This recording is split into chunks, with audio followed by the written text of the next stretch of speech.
Today, a new strategy, a new approach to the intractable, indefensible stalemate in Congress on the topic of gun control. Democrats last night taking over the Senate chamber to demand action as the number of mass shootings across the U.S.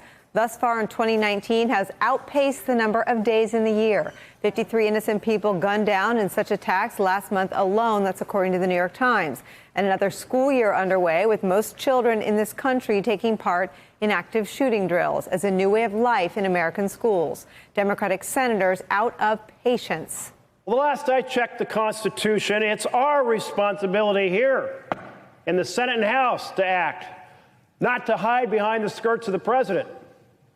And the president, we know, has been spineless. And it's wild to me how the Republican leadership is so eager to advertise that the Senate will do nothing unless President Trump gives it permission. We all have a responsibility to do the right thing and stand up to the NRA and stand up to the greed and corruption that is in this country today that makes every decision about whether we have a vote on common sense gun reforms. The least we can do, this isn't hard, guys, is debate and vote.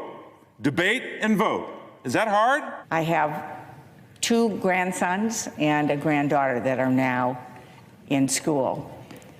And the first new question that was asked when buying their backpacks was, do you want a bulletproof backpack? I can tell you this, our kids can't do this. They should not be asked to try to figure out how to stop these mass shootings in this country. Politicians offering their thoughts and prayers just doesn't cut it anymore.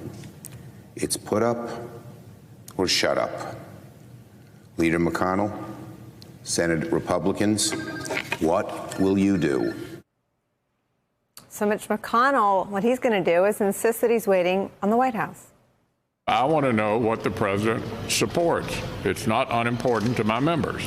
Which do you understand as remaining sticking points? What I would like to know is what he thinks would make some progress and he would sign. And until we get that kind of guidance, we're in a holding pattern, so to speak. Enter the one group of Americans who would rather be doing just about anything else other than fighting for better gun laws. The Sandy Hook families, moms and dads who lost their young children in the Sandy Hook school shooting on December 14, 2012. Their new public service message pushing the issue to a new uncomfortable place that sadly represents the reality of life for school-aged children who find themselves hunted at school. This year, my mom got me the perfect bag for back to school. These colorful binders help me stay organized. These headphones are just what I need for studying. These new sneakers are just what I needed for the new year. This jacket is a real must-have. My parents got me the skateboard I wanted. It's pretty cool. These scissors really come in handy in art class. These colored pencils, too. These new socks, they can be a real lifesaver.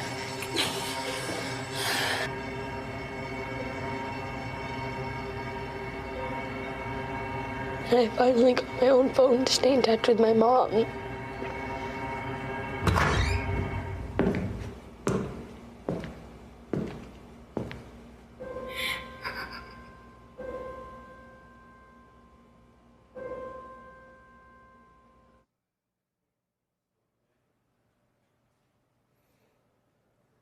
If that made you uncomfortable, that was the point. Children as young as 3 have active shooter drills in school. Joining our conversation, Democratic strategist Basil Smikle and Chief National Correspondent for New York Times Magazine, Mark Leibovich. What do you think? That was tough to watch, but it made its point. I'm not sure if it reaches the ears that it needs to reach, and that's the saddest part about this. I appreciate my senators, Chuck Schumer and Kirsten Gillibrand, leading the charge in D.C. I think Gillibrand in particular, because of the district that she came from, a very conservative district upstate New York, that she may have a unique ability to convince folks on the other side of the aisle that this is the right way to go, this is the right thing to do. Sadly, I just don't see that Congress is going to make the change that they need to. But I will say this, the one glimmer of hope is that we've seen a lot of activity in states, I've said this before, maybe this convinces state legislatures and governors to act where the president doesn't. I mean, yeah, I mean, it's all true. I mean, the question is, what is the political end game here? I mean, does this move the needle at all? It's obviously, from a human standpoint, extremely hard to watch. I don't think anyone, would deny that. One thing I think we're seeing over the last 6 weeks or so is that after El Paso and Dayton, usually there's a bit of a sort of a half-life to these things where the discussion around gun control or just some kind of gun law usually sort of, burns out after 3 weeks or so. This is continuing. I mean, we're now, good way through September. And it does seem to be, it's the single biggest issue if you certainly look at Democratic voters and in the Democratic race. And I don't know. I mean, I don't see this stopping. And obviously, when you can do it through the eyes and through the mouths of children, I mean, you have a very, very powerful way of talking about it. Elise. We're going to see the continuing cowardice of Senator McConnell to avoid a vote without Donald Trump stepping up and providing political cover. He doesn't want to risk any of the red state senators that he's got going up for re-election in 2020 if Donald Trump is going to come out and oppose or not sign anything that potentially could get passed. So Donald Trump has to do something for anything to potentially happen. First of all, as a guy that did commercials for 30 years of life, that was a brilliant piece of advertising. It was mesmerizing. BBD was the agency. They deserve a ton of credit. I actually am a bit hopeful because I know Donald Trump as the ultimate transactionalist. I've said in many ways I think he's going to make certain pivots as we get closer to the general election. I think for him, getting behind this is a win-win. He's got, on the one hand, you saw him in New Mexico the other night. I'm not going to let them take your guns, the Beto O'Rourke, the Second Amendment. So he can play to the gun folks that way, and he can play to the moderates as, look, I'm the first president that did something. So for purely selfish political, not because he's being affected by that commercial, I actually think, and it might even being set up, that McConnell, they know this is going to happen, and McConnell is actually teeing it up. So it's not even the Senate coming to him. It's Almighty has decided that it might be time for some background checks. Do any of you guys have elementary school kids? No. No. Middle school. Okay, so here's the deal. That's not an ad. That's life for those kids.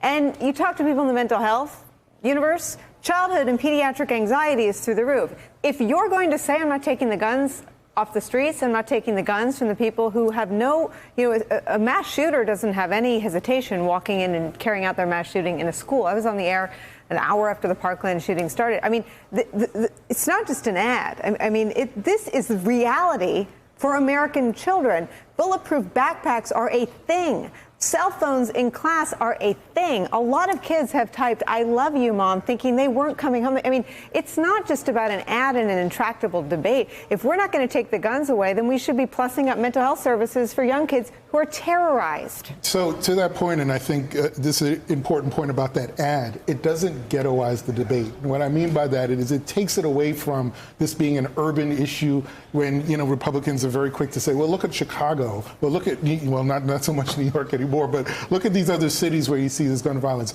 That ad takes the ability for some to be able to ghettoize the debate and make it broader. Unfortunately, we need to get to that point. And maybe we've often talked about Beto O'Rourke and, owing to a point that you raised, and maybe he should go back and run for Senate. But if he's going to be on the presidential trail and only talk about guns and assault weapons, maybe that's what he needs to do to perpetuate this. Well, yeah. Also, I mean, it's actually a completely apolitical ad. I mean, I'm sure there are a whole bunch of people say, oh, they're politicizing, they're being manipulative. But no, I mean, there's nothing political about it. It's a pure, straight-ahead human ad. You mentioned Beto O'Rourke. I mean, Beto O'Rourke has, for better or worse, sort of found a voice on this issue. Whether it's going to, actually translate into him making progress in the Democratic race is another question. But no, I mean, he lives in El Paso, 8 miles from where the Walmart is.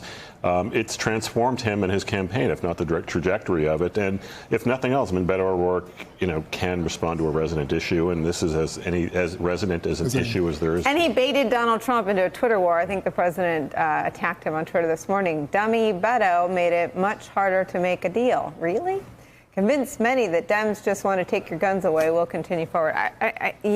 Proving only that he also cannot read a poll or a PDB. Well, he's echoing the criticism that O'Rourke got from a lot of Democrats. A lot of Democrats who have been sort of in the trenches here, trying to get some kind of middle ground here. The Toomey, Chris Coons, Manchin, Democrats. Yeah. Well, Toomey's not a Democrat, but it sort of piggybacks on that, and it looks sort of opportunistic in a way.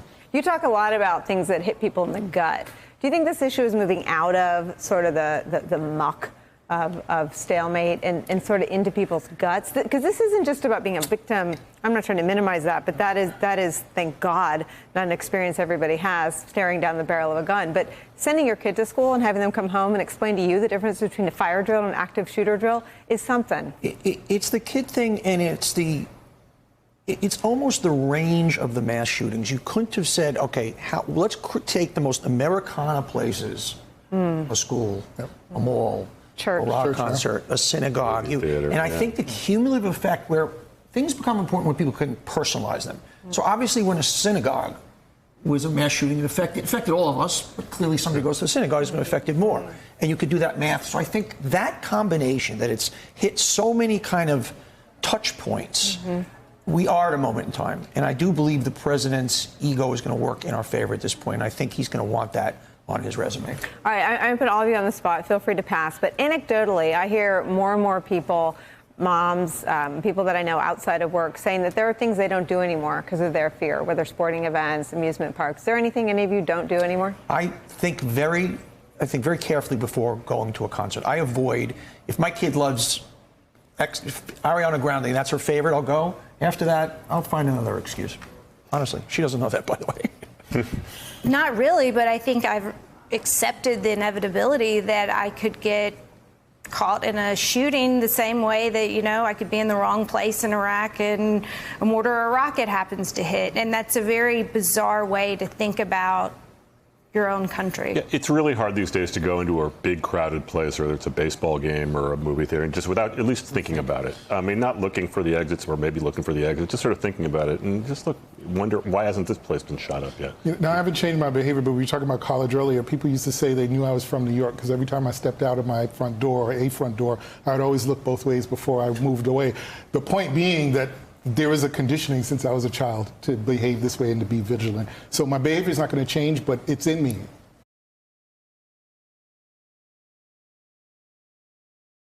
Hey there, I'm Chris Hayes from MSNBC. Thanks for watching MSNBC on YouTube. If you want to keep up to date with the videos we're putting out, you can click subscribe just below me or click over on this list to see lots of other great videos.